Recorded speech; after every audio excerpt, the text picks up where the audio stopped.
Reverendo señor cura párroco, don Francisco Román Castro, queridos Pepín y Aurora, dignísimas autoridades, queridos hermanos mayores, señoras y señores. Hace ahora poco más de 4 años, la Universidad Pablo de Olavide, a través de su órgano encargado del control de prácticas de alumnos, Fundación Universidad Sociedad, suscribió un convenio de colaboración con la Real Parroquia de Santa María Magdalena con la finalidad de reorganizar los fondos documentales que conserva esta institución. Desde entonces, por el archivo de la parroquia han pasado cerca de una veintena de alumnos que, encausados por doña Aurora López Ortega y bajo mi dirección, se han dedicado a organizar el antiguo fondo del desaparecido Convento de San Pablo, la extinguida Parroquia de San Miguel, hermandades extinguidas, así como la reorganización del archivo de la parroquia.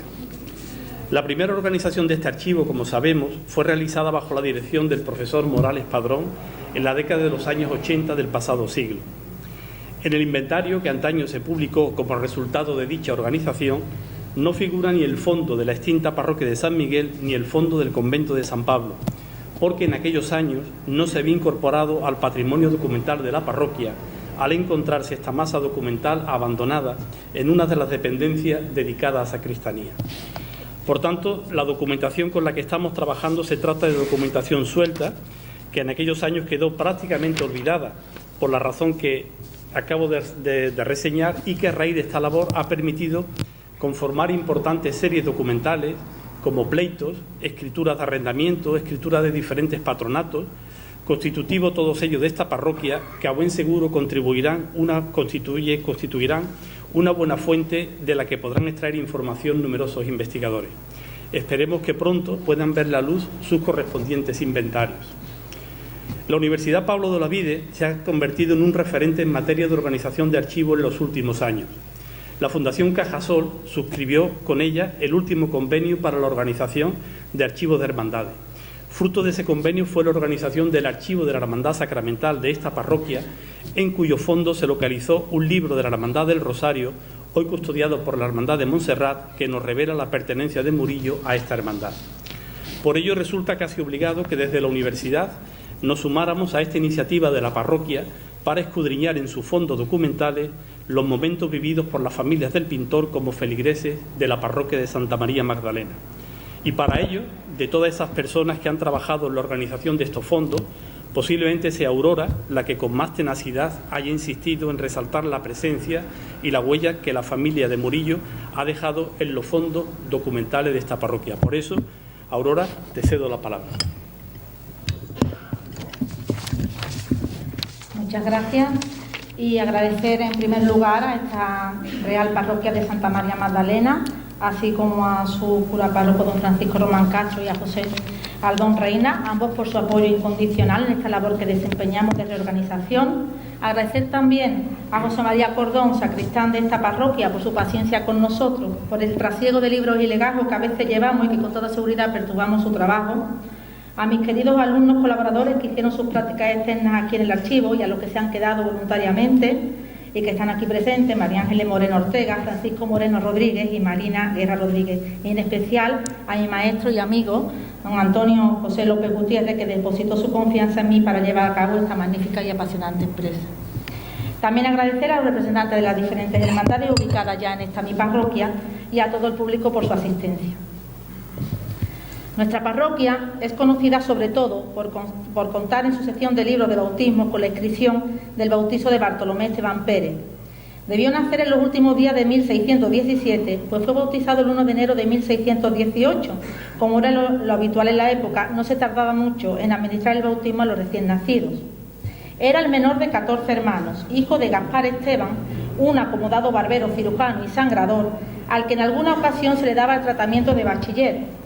Este dato lo hemos podido constatar en un poder otorgado el 2 de junio de 1620 a Jerónimo Díaz, contador de la Real Audiencia de Sevilla, para las ventas de unas casas en la Collación de San Andrés. En este mismo mes de junio, el día 26, el dicho Jerónimo Díaz se convertiría en su yerno, casándose con una hija del matrimonio. Su madre, María Pérez Murillo, provenía de una familia de plateros y con algunos parientes cercanos dedicados a la pintura. Y por este último dato daremos comienzo al relato, el matrimonio de sus padres. Gaspar Esteban y María Pérez se casaron en esta parroquia el 24 de julio de 1588. Actuaron como padrinos Jonás Seco Flamenco y Juana de Chávez, ambos vecinos de esta collación. Y en calidad de testigos figuran Bartolomé Pérez, Juan López y Juan de Rivas, sacristán. El párroco encargado de administrar este sacramento sería Juan Ximénez Tamayo, quien rubrica. El hogar familiar estaba situado junto a la puerta del convento de San Pablo, en la antigua calle de las Tiendas, en la actualidad denominada con el nombre de Pintor, Murillo, y donde el padre de familia, Gaspar, contribuía con los gastos de arrendamiento de 7.500 maravedíes cada 3 años y un tercio, como figura en el libro de cuenta número 13, entre el folio 10 y 751, que tiene este archivo de la fábrica de la Magdalena en el asiento 126, siendo su último registro en agosto de 1625. El matrimonio tendría una prolija descendencia, hasta alcanzar la cifra de 14 hijos, de los que hemos localizado todas las correspondientes partidas de bautismo en los registros sacramentales, no así de las defunciones, porque con toda seguridad la muerte les alcanzaría en sus tiernas infancias, por entonces, salvo alguna excepción, solo se anotaba la muerte de un niño o una niña sin mencionar a sus progenitores. Pues bien, el primer hijo, como ven ahí, llevó el nombre de Juan y fue bautizado el lunes 15 de mayo de 1589 por el licenciado Fernando Núñez, siendo apadrinado por un vecino de la collación de nombre Juan Bautista, tal y como se recoge en la partida. El sacerdote recibió 4 reales en concepto de estipendio. El nombre de Juan posiblemente fuera en honor a su abuelo paterno. Su segundo hijo fue Bartolomé, bautizado un domingo 18 de agosto de 1591 por el licenciado Moreno de Castañeda. Actuó como padrino otro vecino de la collación, Juan de Medina, y la elección del nombre Bartolomé encuentra su referente en su abuelo materno. Como ya se habrán dado cuenta, el nombre fue utilizado 26 años más tarde en la persona de nuestro protagonista. Felipe fue bautizado el 9 de septiembre de 1593 por el licenciado Pedro de Vera y Aragón y actuó como padrino Jerónimo Núñez. Le siguió Lorenzo, el cuarto hijo del matrimonio. Recibió el sacramento bautismal el domingo 21 de agosto de 1594. Igual que lo hiciera con su hermano Felipe, le administró las aguas el licenciado Pedro de Vera y Aragón, siendo apadrinado por un caballero 24 de Sevilla llamado Diego Núñez.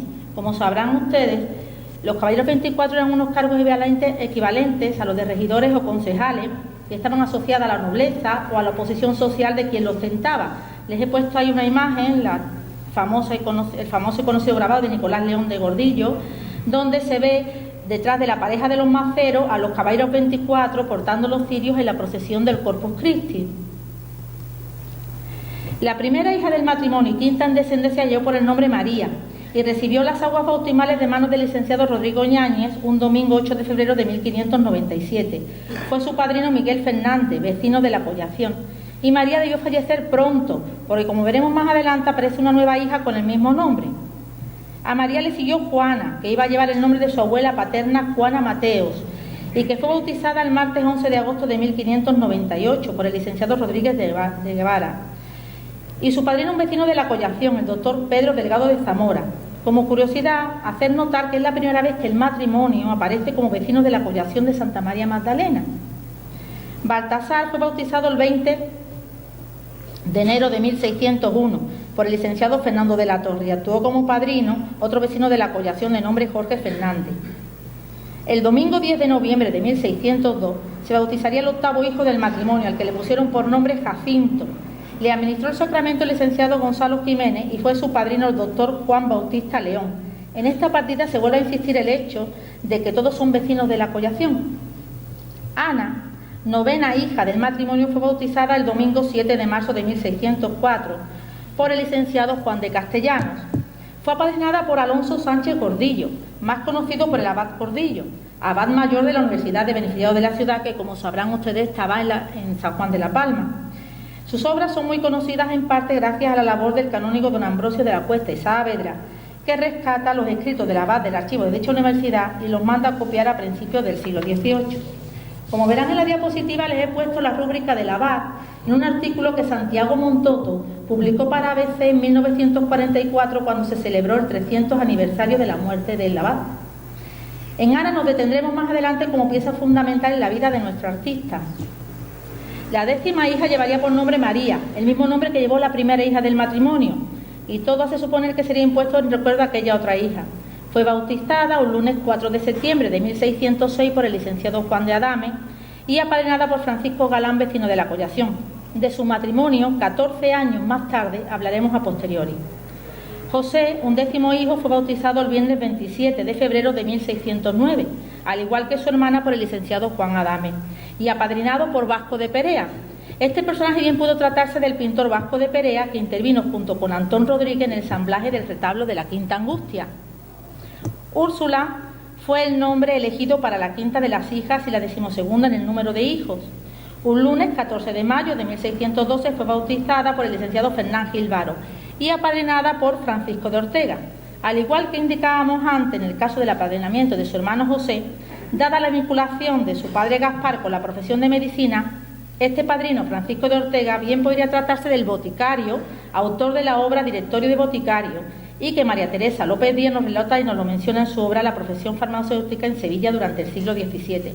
Añadir además que hace apenas una semana hemos descubierto que Francisco de Ortega, de profesión boticario, fue hermano de la Hermandad Sacramental de esta iglesia, como así consta en el libro de hermanos, caja número 12 del archivo de esta hermandad. El 13º hijo del matrimonio llevó el nombre de su progenitor, Gaspar. Fue bautizado el 9 de octubre de 1613 por Juan Adame y actuó como padrino Luis de León. Curiosamente, es el único hijo que hemos encontrado su inscripción en el libro de entierros con su nombre, donde aparece su fallecimiento el 24 de febrero de 1616, aún no había cumplido los 3 años.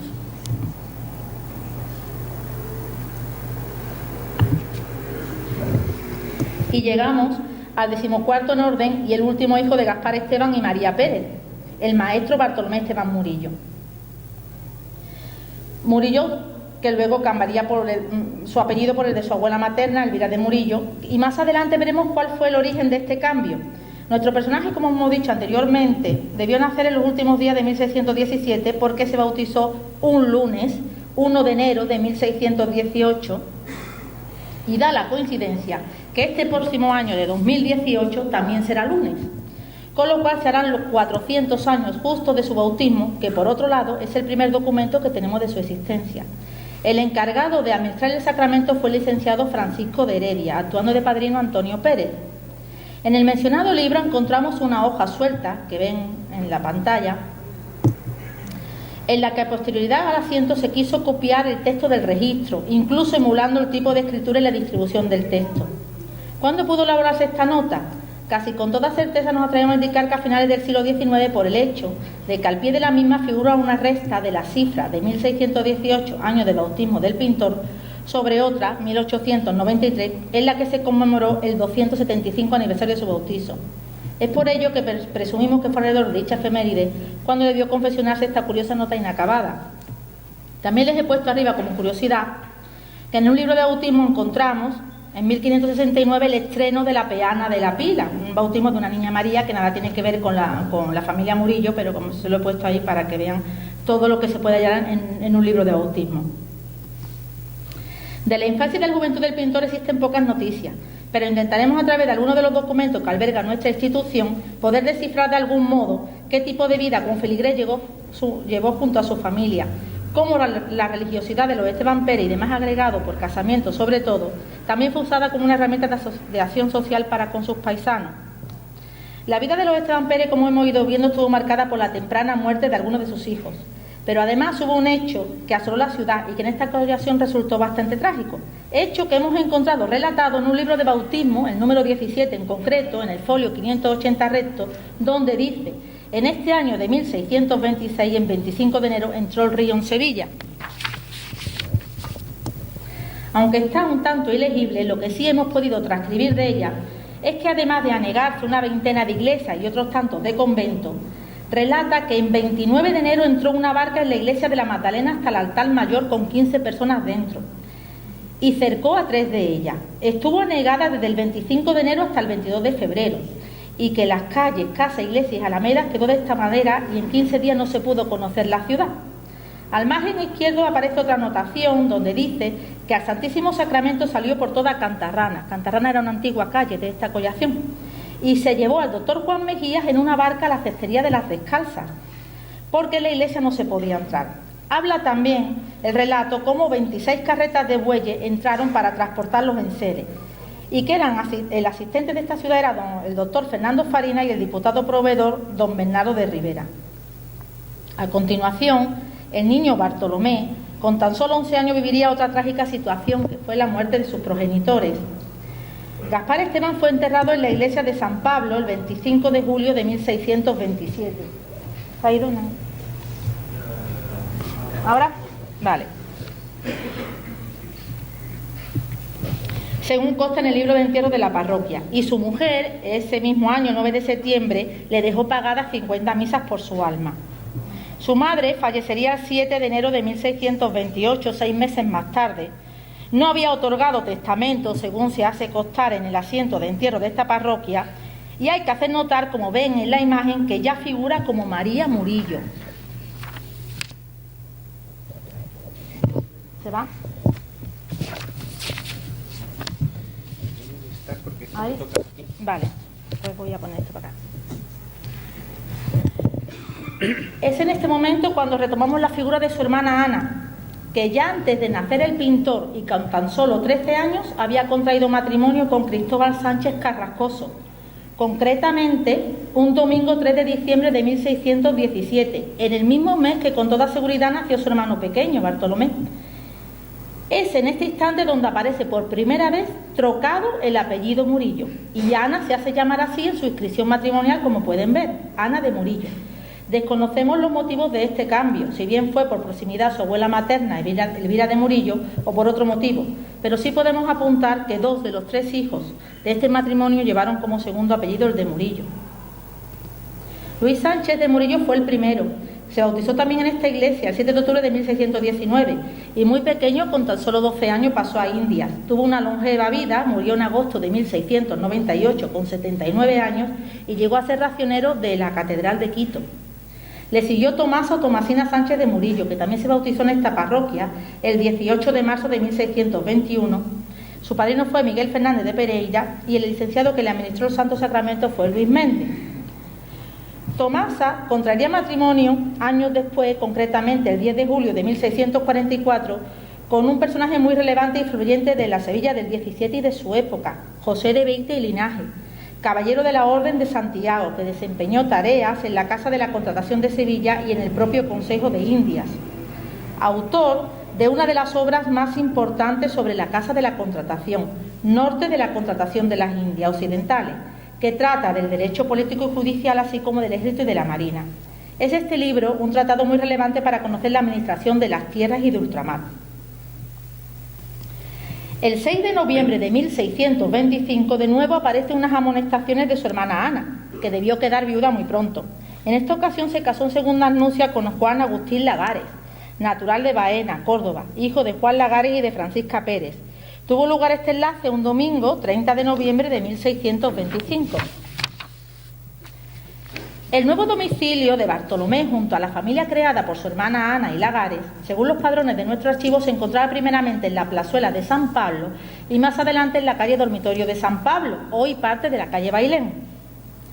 De este matrimonio nacerían 5 hijos, que llevaron los apellidos Lagares Murillo: Francisca, Juana Manuela, que a los 18 años contrajo matrimonio con José de Asturias y que tuvo 2 hijos, Jacinto y Florencia. El tercer hijo le pusieron de nombre Pedro, luego nacería María Margarita y más tarde Margarita.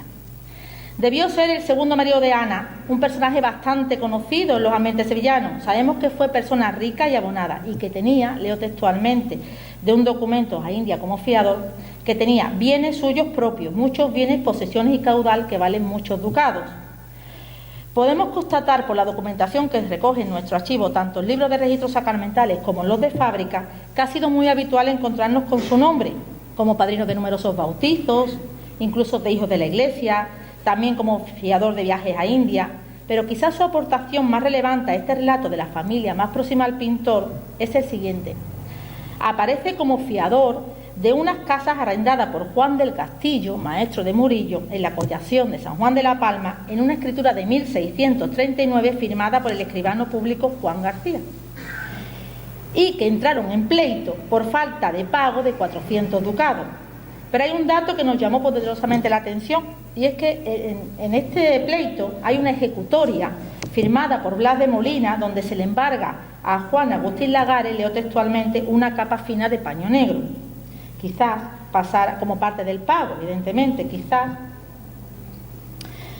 pasara por un mal momento económico. Esto ocurre a principios de 1656.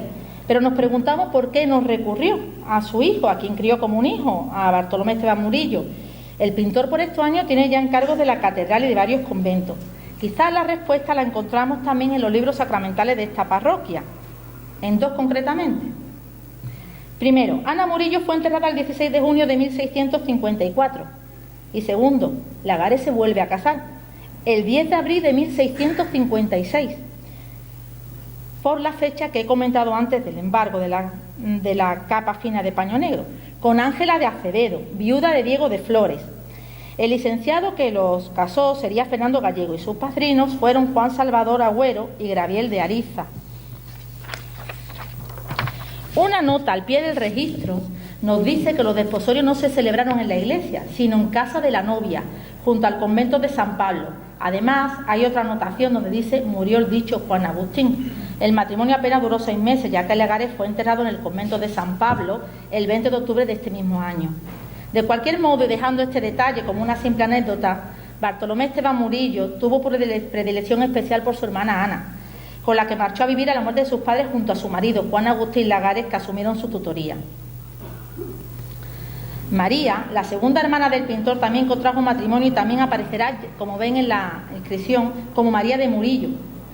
Se casa con el licenciado Jerónimo Díaz un jueves 28 de junio de 1620, cuando tan solo contaba 14 años de edad. Jerónimo, médico, y María experimentarán la aventura americana y solicitaron la correspondiente licencia a la Casa de la Contratación para poder pasar a Santo Domingo. Como fiador, de nuevo, su cuñado, Juan Agustín Lagares, que se encargó de responder con los 50 ducados de la fianza. Junto a Diego de Becerra testificaron sobre la condición de los solicitantes al manifestar, le leo textualmente, que no eran de los prohibidos y que hacían vida maridable. En esta declaración se incluye una descripción física de cada uno de los solicitantes. Jerónimo Díaz tenía 35 años, alto de cuerpo, con lunar en el carrillo izquierdo, y María de Murillo, de 27 años, alta de cuerpo, morena, de rostro delgado. La licencia fue concedida el 14 de abril de 1633. Y retomamos ya la vida de nuestro personaje basada en los libros y documentos de nuestro archivo, y dar las gracias también a la parroquia de Montserrat por su préstamo del libro de Hermanos de la Hermandad del Rosario. Será en 1644, concretamente el 7 de febrero, cuando Murillo entró como hermano de esta cofradía y averiguó en 3 ocasiones. Averiguar es un término que se usaba antes como pago para cumplir con su cuota de hermano. La primera fue en su entrada hasta 1655, luego averiguó en 1656 y desde este año hasta su muerte en 1682. A esta cofradía también, desde febrero de 1632, pertenecía Tomás de Villalobos, tío de la que sería su mujer Beatriz de Cabrera y Villalobos. Fue Tomás de Villalobos un platero de oro, vecino de esta collación y personaje muy influyente en la hermandad. Hizo regalo de joyas de gran tamaño a la imagen de la Virgen y se le dieron misas hasta 60 años después de su fallecimiento por parte de la cofradía. También entraron como hermanos 2 años antes del pintor su cuñado y tutor Juan Agustín Lagares, y 2 años después su sobrina Tomasa y su marido el ilustre José de Beitia y Linajes. Como ven a la derecha, en el libro de misas aparece la misa dada a Bartolomé Esteban Murillo el 7 de octubre, onomástica del Día del Rosario, cuando este ya llevaba 6 meses fallecido. Bien es verdad que este día se le daba misa a todos los hermanos fallecidos. Aparece junto al de Bartolomé el del pintor Tomás de Villalobos, que en este momento ya llevaba 20 años fallecidos. Y ya pasamos al enlace de Bartolomé y Beatriz. Mucho se ha especulado con la relación del pintor y Beatriz y cómo se conocieron. Algunos historiadores barajaban la posibilidad de que Murillo la conociera en Pilas por algún encargo de algún trabajo. Incluso se le llegó a atribuir un cierto origen pileño. Lo último, ya hemos comprobado que su origen está en esta collación y en esta parroquia. Y si conocía a su futura esposa en Pilas, todo se hace suponer que no, porque conocemos a través de documentos de archivos de protocolos notariales y parroquiales que Beatriz de Cabrera ya vivía aquí, en Sevilla, en esta parroquia, en esta collación desde 1642, en casa de su tío el orfebre Tomás de Villalobos, que además actuó como testigo de su boda. Y podemos leerlo en su expediente matrimonial, donde dice: en la dicha villa de Pilas se crió desde que nació y hasta que puede hacer 3 años, poco más o menos, que vino a esta ciudad donde ha residido siempre en la collación de la Magdalena, sin haber hecho ausencia de ella en casa de Tomás de Villalobos, su tío.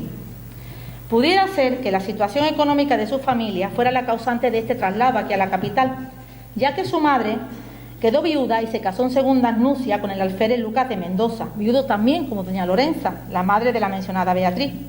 Lucas de Mendoza pasaría a gestionar todos los bienes de la familia Cabrera y que el difunto padre de Beatriz, don Juan de Cabrera, había dejado a su mujer y familia. Consultado su testamento en protocolos notariales, podemos comprobar que el difunto padre de Beatriz había dejado una buena disposición económica a su familia. Entre los 107 ítems que ocupan los 5 folios de su legado destacamos casas en pila, bodegas, tierras de labranza, esclavos, 6 retablos de obras pictóricas. Hace referencia en especial a una de San Francisco: lencería fina, paños finos, objetos de plata, muebles de caoba, granos de cebada, etc. Sin embargo, el alférez fue muy poco cuidadoso con la herencia que su mujer aportó al matrimonio y se dedicó a lapidarla en poco tiempo. Incluso el hermano de esta, Tomás de Villalobos, tuvo en más de una ocasión que hacerle de fiador y pagar por sacarlo de la cárcel sevillana, de la cual el padrastro de Beatriz visitaba con frecuencia. Este pudo ser uno de los motivos por el que el tío, que ya era viudo, el cuerpo de su mujer Isabel de Barahona descansaban en este convento de San Pablo desde el 24 de mayo de 1644. Pues puede ser este el motivo por el que se trajera a la joven a vivir a Sevilla con su familia.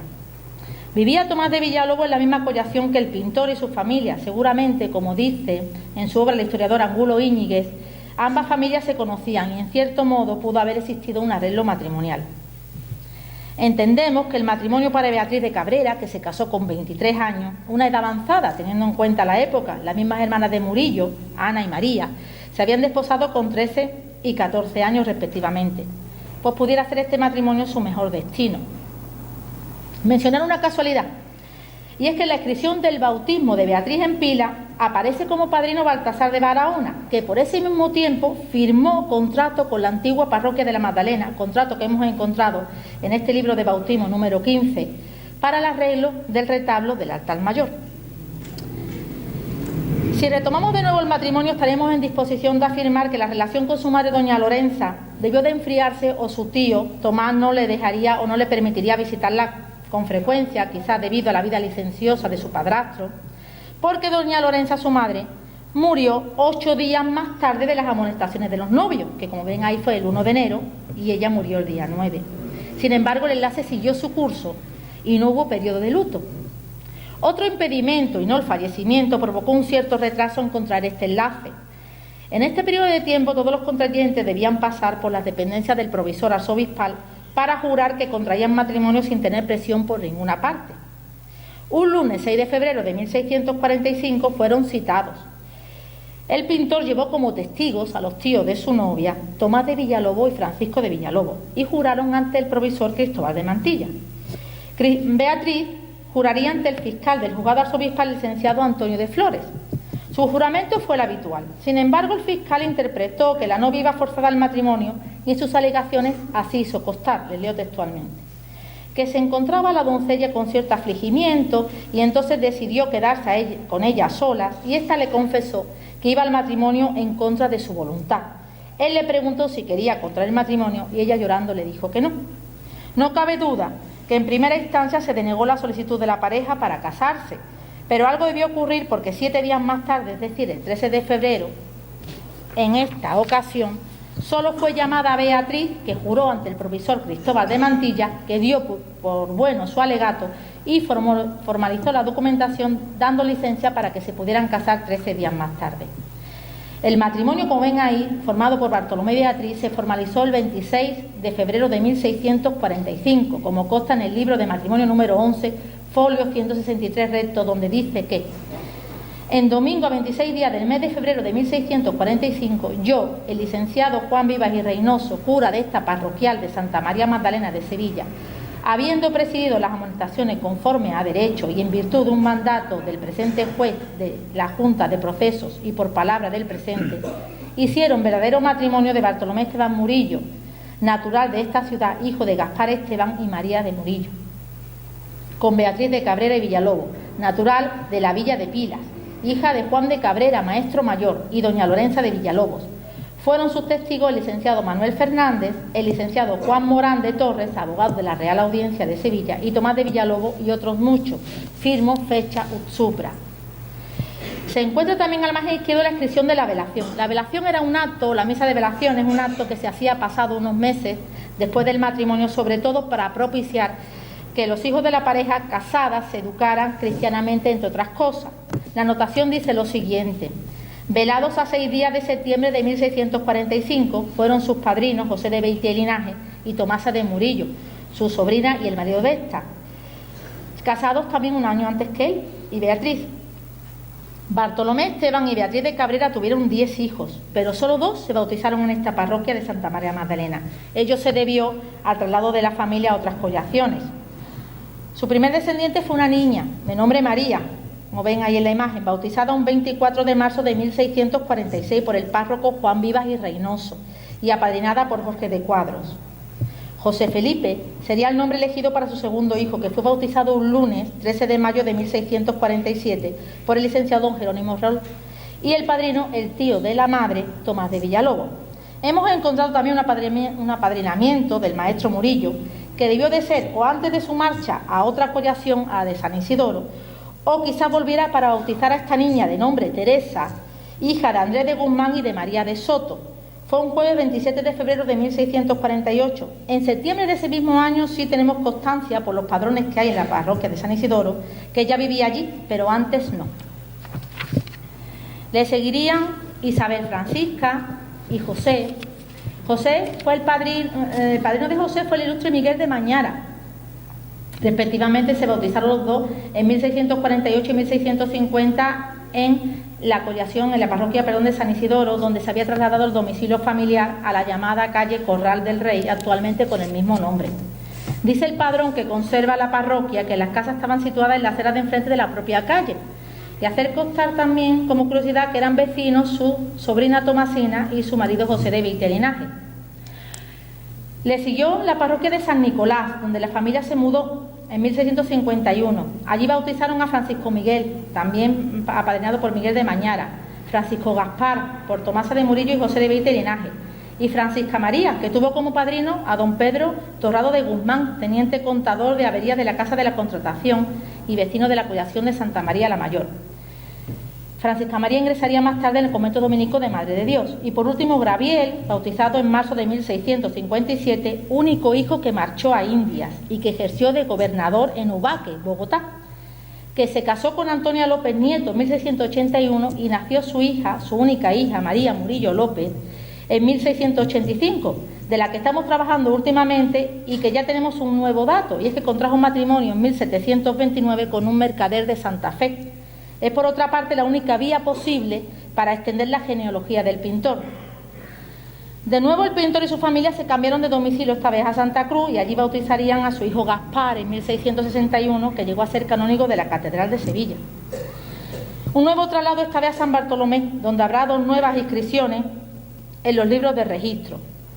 La primera, y que ha llevado a confusión a muchos historiadores, es su última hija, bautizada el 2 de enero de 1664 y apadrinada por Francisco Terrón, afamado alcalde veedor de la época. Nacida esta hija, como dice la anotación, a 18 días del pasado mes de diciembre, y el porqué de esta tardanza se justifica en otra nota de otro libro de registros sacramentales, y es que muere la madre. Beatriz murió el 1 de enero de 1664, cuando aún no había cumplido los 42 años.